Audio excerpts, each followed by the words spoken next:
Selamat datang di Pojok Santai. Sebelum Anda mendengarkan audiobook ini, kami menginformasikan bahwa channel ini adalah review audio dari buku yang ada di Indonesia. Untuk membaca keseluruhan buku ini, kami menyarankan membeli buku aslinya di toko buku kesayangan Anda, baik offline maupun online. Keberadaan channel ini dimaksudkan untuk membantu Anda mendapatkan pengetahuan dari buku-buku kesayangan Anda. Jangan lupa untuk subscribe, like, dan komen. Selamat datang di Pojok Santai, channel khusus yang membahas komik dan novel dengan cara asik. Betapa kagetnya Jin Liong mendapati sosok setengah baya terkapar tak berdaya. Siapakah sosok itu? Yuk, langsung saja disimak video kali ini.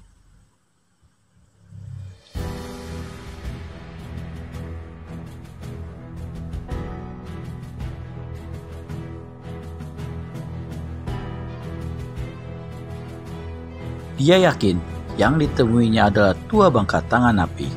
Ketika tubuh Lung Lei itu dibalikan, terlihatlah satu sayatan dalam yang memanjang dari atas wajah hingga ke lehernya.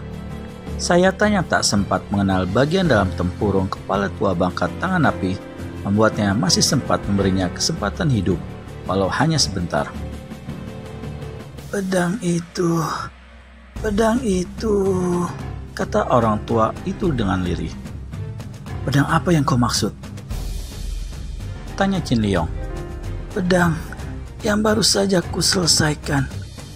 Pedang apa? Desak Jin Liong. Pedang itu, ulang tua bangka tangan api makin mengabur. Katakan padaku, pedang apa? Apa pedang pusaka langit? Duga Jin Liong tetap mencoba mendesak orang tua Scarlet itu. Telah dibawa pergi oleh... Belum tuntas kalimat yang hendak dikeluarkan, tua bangka tangan api terburu tewas akibat terlalu banyak kehilangan darah. Seseorang telah mendahuluiku, desis Jin Liong perlahan. Siapa yang telah mengambilnya? Tapi pertanyaan tadi dianggap bukanlah hal yang mendesak. Yang paling penting, sekarang Jin Liong harus segera mengejar orang culas yang mendahulunya. Hati-hati, Jin Liong meletakkan mayat orang tua itu sebagai sikap hormatnya. Maaf orang tua, aku tidak bisa memakamkan jasadmu dengan layak, ucap pemuda itu perlahan. Selesai berkata demikian, Jin Liong segera berlari ke persimpangan. Di sana, diambilnya kembali obor di lantai. Setelah menghidupkan obor itu, dia segera memasuki lorong keluar. Cukup lama setengah berlari, kembali Jin Liong bertemu jalan yang dilalui anak sungai tadi. Pemuda itu pun melanjutkan perjalanan kembali. Namun baru 6 langkah, Jin Liong berhenti. Matanya seketika melihat sesuatu yang mengusik di kejauhan. Suatu sinar terang yang dipancarkan benda sepanjang lengan yang tegak mengarah langit-langit goa. Cahaya berwarna merah bagai bara api. Alis Jin Liong berkenyit, terlebih ketika benda itu bergerak terus ke arah dirinya. Apa itu? Dan ketika benda itu sudah demikian dekat, sekitar 3 tombak lagi di depannya.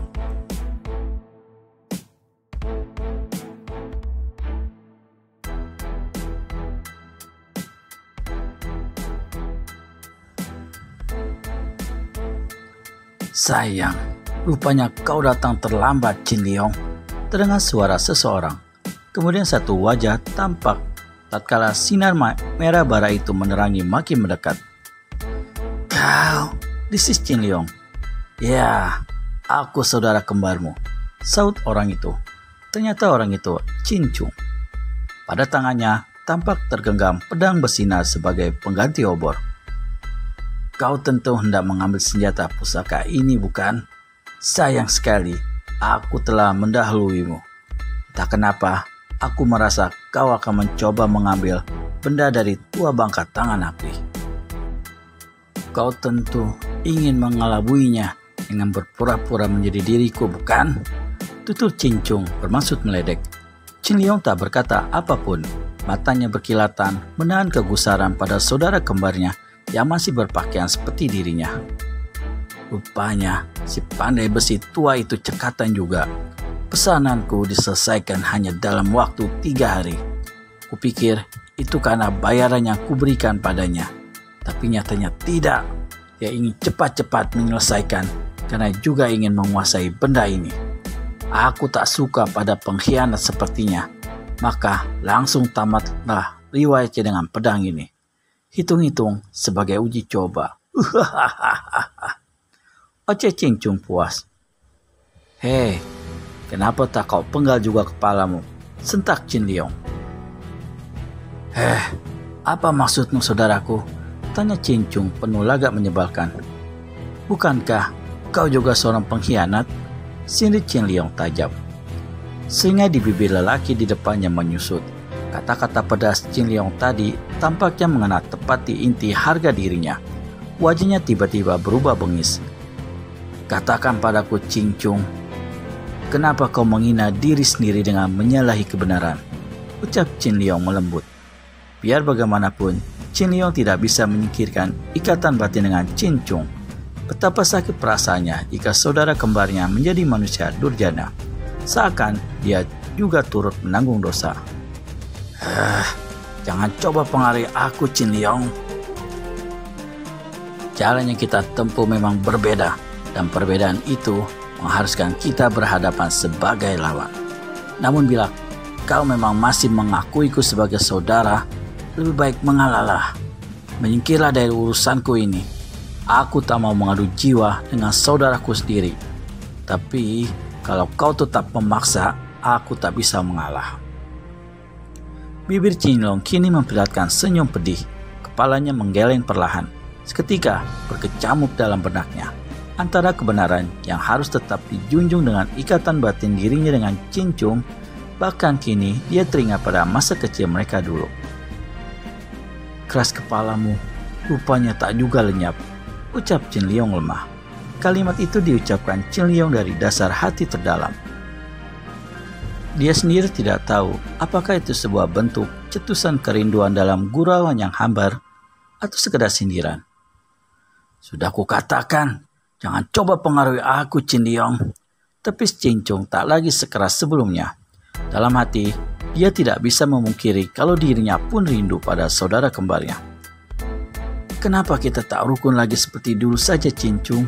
Sadarlah dan kembalilah kepada kebenaran. Aku akan memintakan ampunan pada Putri Yinglian agar kau bisa diberikan kesempatan memperbaiki kesalahanmu. Ujuk Chin Liong halus. Cincung menggeleng lembut. Tidak bisa Chin Liong, sanggah Cincung bergetar.